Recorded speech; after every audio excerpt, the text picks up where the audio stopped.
Hey there, folks. Welcome to the Mercenary Musician Podcast. This is the first of a series of list episodes. I think people like lists. I like lists. You like lists, Chad? I like lists. We're going to do lists. This is the very first one. 3 or maybe 4 annoying questions you're going to have to answer over and over and over again. All right. Hey, folks. We got an episode. Hey, folks. Welcome back to another episode of the Mercenary Musician Podcast. We are your hosts, Peter and Chad, and today we're going to be talking to you about lists. I love that you say we are your host, like we are one. We are one. I enjoy that. We are your host. Yes. There's an S there, but I am a mushmouth. I'm working on it. I don't think you're a mush mouth. Well, I do. I won't have you talking about my friend like that, Chad. Well, hold on. Let me get him. Yeah, There's a silent S there. I'll tell you what. This is immediate tangent. I love it. The insta tangent. Instangent. Look for that app. Instangent. So what you said was I'm a mushmouth, which I just want to point out. That's like an identification thing, right? You can have an issue happening where you're like, I have this tendency to speak this way or something, without being like, I am a thing that does this. So like, I think that identifying yourself as something, it can go totally right or totally wrong. Like early on, I identified myself. I am a musician, and even more specifically, I'm a professional musician. And based on that identity, it makes making decisions easier because I just make them based on the identity that I've chosen. But if you identify as something negative, and this is obviously not that big. I know you're joking. But yeah. If you identify as something that like, man, I'm a procrastinator, or I am a bad person, or I am a serial cheater, or it's like shit like that, that will affect you, seeing yourself that way. You're So accepting that. yeah, accepting it, and yeah, You'll make decisions based on that. exactly right. Yeah. So that's the episode. Have a good one. Thank you. We had to do a short one today. All right. This is actually going to be the first in a series of lists because I know people like lists. I like lists. So this one is 3 or maybe 4 annoying questions that you'll have to answer over and over and over again. And the fourth one is kind of a bonus question where it's actually not necessarily annoying unless you don't quite have your shit together. Okay, so the first annoying question is, usually you'll get this when you're setting up. You won't really get this when you're playing. Oh, so what kind of music? Which I know if you're not a musician, if you haven't been doing this as a job, and you hear that question, it sounds so innocuous. It doesn't sound annoying. It sounds like almost polite. Like, hey, where are you from? What kind of music do you play? It's just like, why are you asking me that? Just like wait, and you'll hear it. You know? So anyway, the appropriate answer in my mind. Who taught you patience? Yeah. Actually, the next one is even a worse example of that. But yeah. So what kind of music do you play? And you will get this question 1,000 times, and you will have to, as I do, hide your frustration with it because it is just kind of annoying. But when somebody asks that, what I say, and you may have a slightly different answer than this because you might have a genre you really lean into. But what I say is, well, I've got a little speech prepared for this. I go, well, you know, when I'm doing the solo kind of cover gig thing like this, my goal is really to have everybody in the room look up at some point and go, oh, I like this. You know, so I'm kind of going wide, not deep. I do a big mix of everything. So a little classic rock, a little country, a little blues, a little reggae, a little bit of jazz, you know, you name it. So whatever you're into, I take requests, you let me know. So I've got like a little speech that goes with it. I don't just say rock. Well, I've got a very diversified portfolio of music. You know, And I plan to show you all of my options. yeah. So I know that we're kind of framing this as like a, oh, look how annoying the crowd is thing. But I do want to point out here that this is a little bit tongue in cheek. All right, you've opened yourself up to these questions by accepting a job like this. So I'm bitching a little bit here. They're kind of annoying, yes, but they're just questions that you're going to get, and you got to field them. So yes, and this is an opportunity. This is somebody engaging with you, you know. So it's I know I'm calling this annoying, but I'm again kind of tongue in cheek here. It's annoying, but it's part of your job. This person is trying to engage with you. This person is trying to be part of the show a little bit immediately before you even start playing. It's really a good thing. And what you can do here is engage back and make a friend out of it and interest somebody in what you're doing. It's an opportunity to get somebody interested in what you're doing and get them thinking, what do I want to hear? What am I going to request? Furthermore, for all you know, they could have been walking out. That's And a good point. If you name the right genre that they want to hear, They're like, oh shit, I wanted to hear pop country, so I'm sticking around. yeah, That's possible too. Yeah, that is possible too. At Okay. that point, you're regretting telling him you play pop country. Yeah. So yes, what kind of music do you play? Is the first of 4 annoying questions you'll have to answer. Actually, this is the most annoying one. Well, I don't know. These next 2 are both pretty annoying. What are you playing next? And this is, believe it or not, people ask this in between songs. As you're playing, Yeah. I'm just gonna let this sink in. That's where that question goes. I'm just gonna let this sink in. You finish a song, 2 seconds of dead air. What are you playing next? There's a crowd of 50 people in front of you. One person feels like they need to start this conversation in that fashion. What are you playing next? Chad, what are you playing? What are you gonna say next, Chad? what am I going to say back? What are you to gonna them? say next right now? What do you want me to play next? No, what are you gonna say? What are you gonna say, Chad? Fuck. I just want to hear tell me what you're gonna say next, Chad. I What words are you about to use, Chad? Stop talking. How fucking annoying is that? That's Well, like, it gets you out what of are you your- gonna play next? What the fuck are you talking about? What you Like, just did was take me out of my train of thought. that's exactly what it does. That's 100% what it does. I'm just like, I was gonna flow right into another song, but now I gotta fucking do this with you. The song is called "How I Murdered One of My Audience It's Members." so annoying, and it's just like, what's funny is my mom actually does this sometimes, and so there are some good responses to this. My mom is one of the worst crowd members. I love her so much, and I get good use out of her when she comes to a show. I mean, I do this full time. I've been doing this for 6 years. Yeah, she's you know. lively when you. She's But- the type of person you would want at a show that's Oh, not totally. really got the energy yet. She's got energy. She's a boisterous person.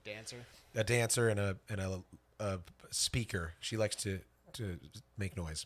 Anyway, so she doesn't come to every show, obviously, because I play 6, 7 shows a week, and I've been doing it for 6, 7 years. So she pops in when she can every once in a while, maybe a few times a year, and I make good use of it. I let the crowd know that my mom's in the crowd, and she's like, "Oh yeah," and I know she's not shy. I wouldn't do this to her if it made her embarrassed or feel weird, but she loves it. She's a ham too, and it never hurts tips. It gets people around her going, "Oh, your son's really good," and it gets things moving. It would be great if I could just have her come to shows all the time and use that. Well, in the beginning, she was coming to a lot of them, at least Yeah. with the band.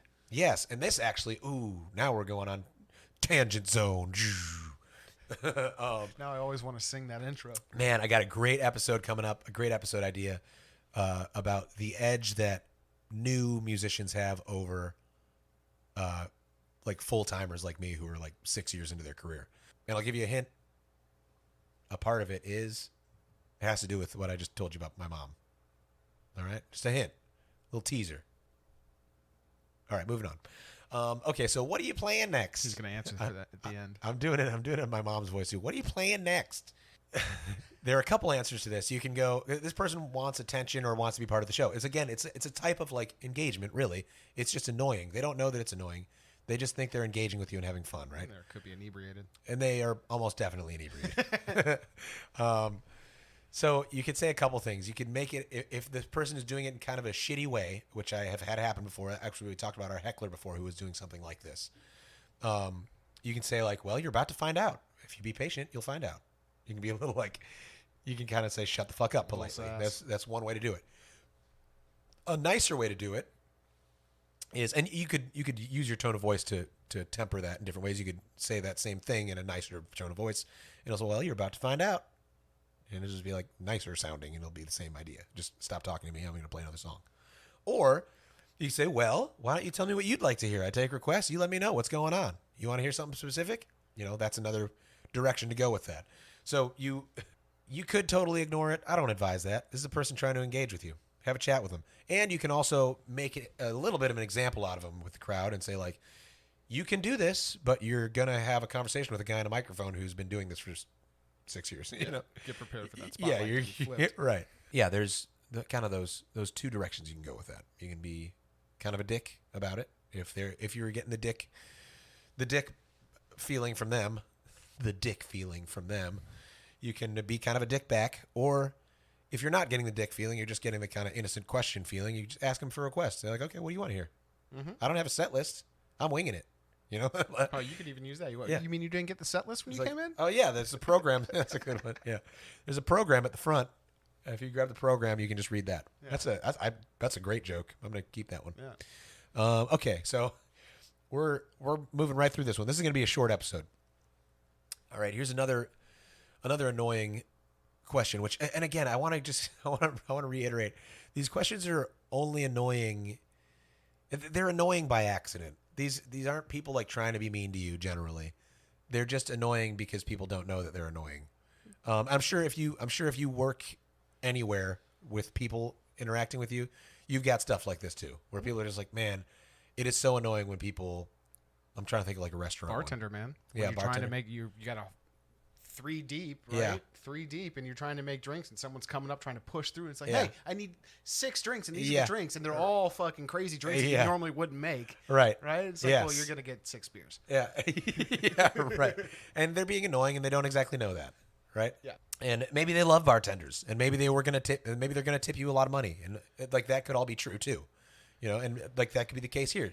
Like these people asking these annoying questions might love live music. Yeah, but if And you love live music, you also understand the respect that you show, right? Like if you love a bartender, Yeah. you You know probably better. have been a bartender. You know, Honestly, well, the only that, people who but love bartenders have been If bartenders. you see someone in the weeds, you're not going to go strike up a conversation with them in that. I mean, Not if hopefully you you're know not. anything about what's going on. Yes, that's right. Yeah, being You're right. Yeah. You're right. But You're then right. again, hey, that's just us. Yeah. Okay, so here's did I even say this one yet? So the third annoying question is, where do you play? I just want to let these sink in and see if you can figure out why they're annoying. So, where do you play? Well, here In the sea. where we are right now, where I'm setting up, where you're like looking at me, I play here. We're here right now. Can you let me play here? So there's that aspect of it where it's like, what the fuck do you mean? Like, are you? And well, and again, I want to walk this back a little bit. These are not supposed to be unfriendly questions. These people aren't being malicious. They want to. This person probably wants to see you somewhere else. I was going to say, That's a if really nice thing. You had know. that specific question, not the prior two or the previous two, but had that question been reworded so it would have said something along the lines of, "What other venues do you play at?" What other venues do you play at? Even then, still a little annoying, and I'll tell you why in a second. But I think if you add in the phrase like, it's kind of there's some context here. So if they're asking you this before you start, it's like, Yeah. why are you asking this? After a tip and after a maybe tip a or a set. break or something in a break where they're like, man, you should add in you're good. I'd like to see you somewhere else. Where else can I see you play? That's a slightly different question than where do you play. Your cards, correct me if I'm wrong, but do your business cards lead you directly to your schedule at petercoultermusic.com? I don't have peterculturemusic.com. I do have peterculturemusic.com, but I don't have it set up yet. At this point. Not at this point. That's right. Which leads me into my why I responded to Chad saying, yeah, you should have your shit together by now with such nervous laughter.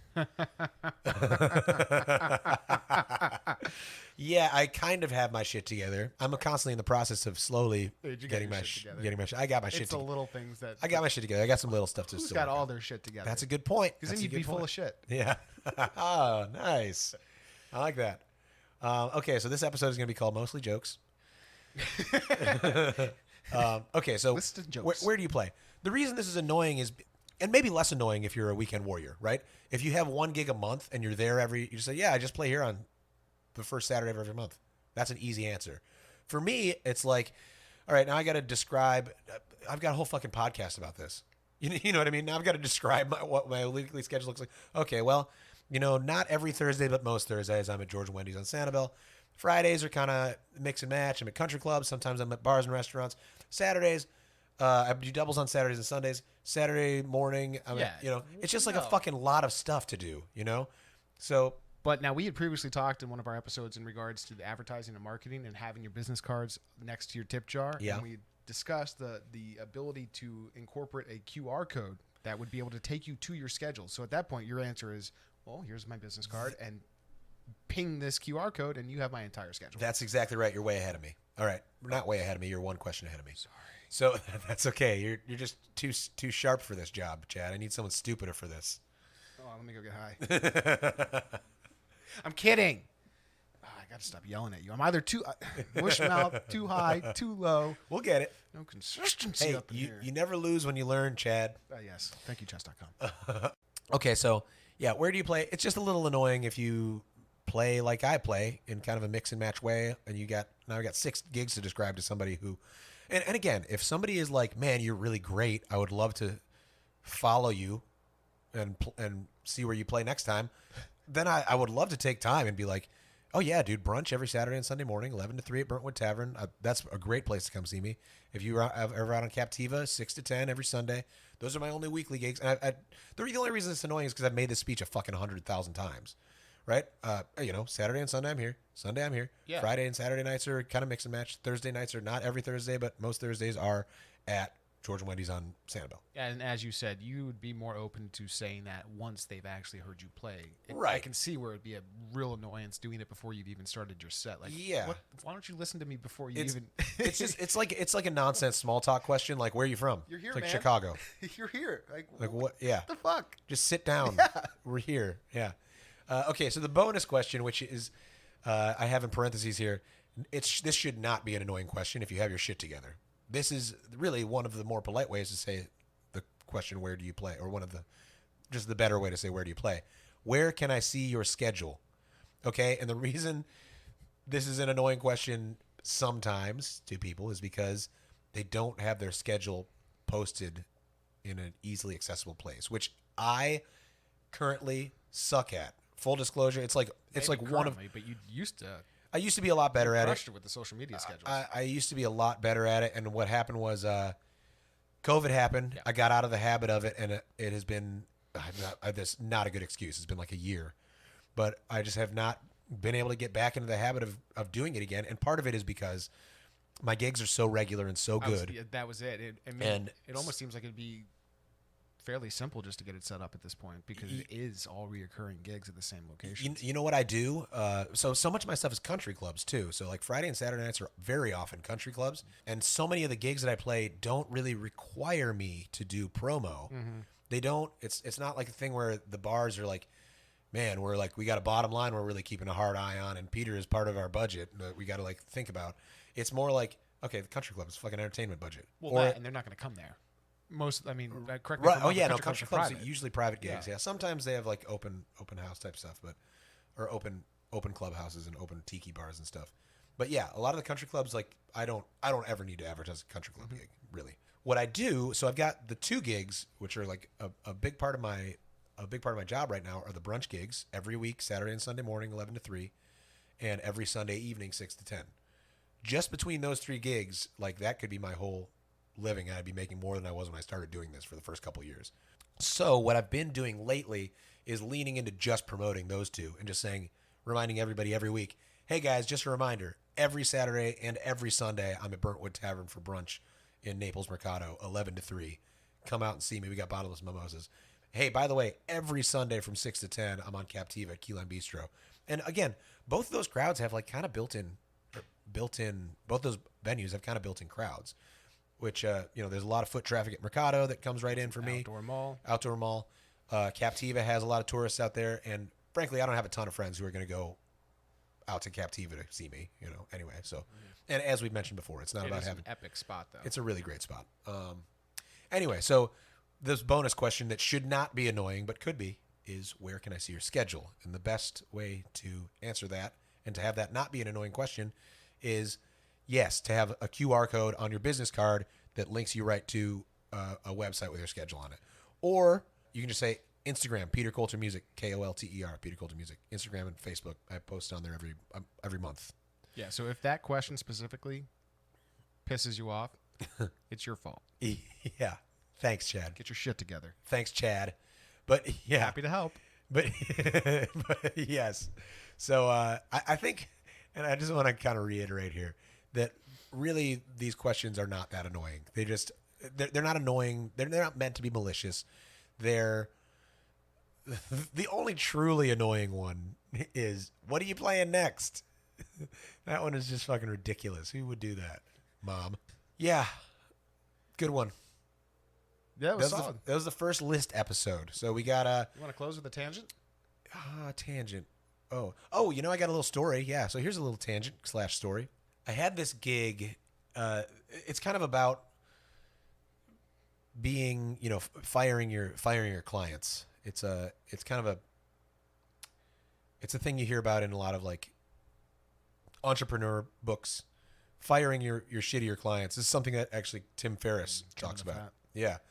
The kind of the 80-20 rule, which we've talked about, where 80% of your gains come from the 20% most effective things you're doing, right? So if you cut out the 80% least effective things and focus on reinforcing those 20%, you will have a much more efficient and effective business. I had this gig at an outdoor mall, actually, which is, it checks a box. The tips were great because it had a lot of foot traffic. It was actually the mall that was hiring me, but the way that they did it was